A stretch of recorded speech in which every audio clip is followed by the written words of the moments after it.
Well, e-pharmacy continues to be the buzzword in the market, and especially after the Reliance Industries acquisition of Medlife of about 60 odd percent stake in the company.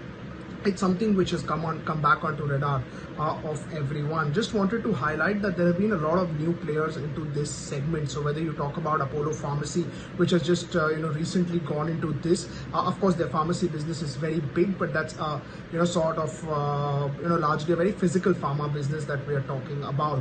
Then when we talk about Amazon, they have recently expressed their concern globally as well as in India that they would be wanting a much bigger share as far as e-pharmacy is concerned. Flipkart, as per reports, is also considering this sort of move. So a lot of existing players, a lot of big retail players like Reliance now have been looking forward into e-pharmacy, and that is something which has been in focus. But let me tell you something about this market now. When you talk about the e-pharmacy market, it's about 4,500 odd crores. Now the total physical market in India is about 1.3 lakh crores. So it's a very big number, and this is just about 3.5 to 1, maybe 4% at the max, when you talk about the market share of e-pharmacy, and majority of the e-pharmacy is focused only on the urban side of the market. Now when we come and just talk about the major players, now there are 4 major players, and mind you, none of these are from the so-called large e-commerce space. So you have 1mg, which of course is one of the big players. You have Medlife, which of course is one of the big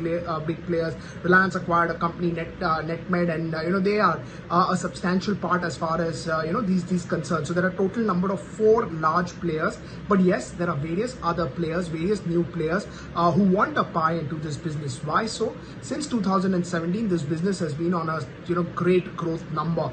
Just to give you a perspective, greater than 60% growth in the last 3 years.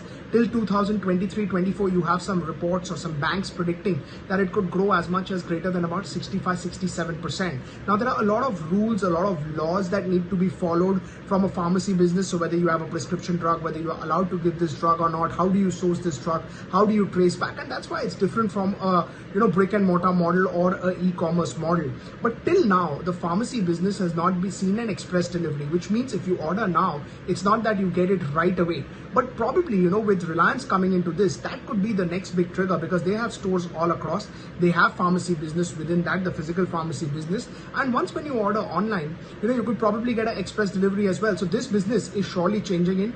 New players like Reliance are coming in. Amazon, which has deep pockets, have expressed its concern. So some of the key challenges, that existing players will get into this, what will happen of the old players, is something, which is a key trend to watch out for. But this is a business which has been growing strongly, greater than 60% growth, currently dominated by 4 players.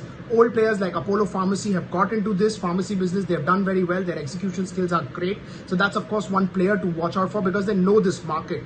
And then you have, a big player like Reliance, which has a big retail business, making it online to physical. So that's another interesting space to watch out for. And Amazon, which has deep pockets and knows the e-commerce market pretty well, all across the board, has also expressed it. So it's definitely going to change from these 4 players.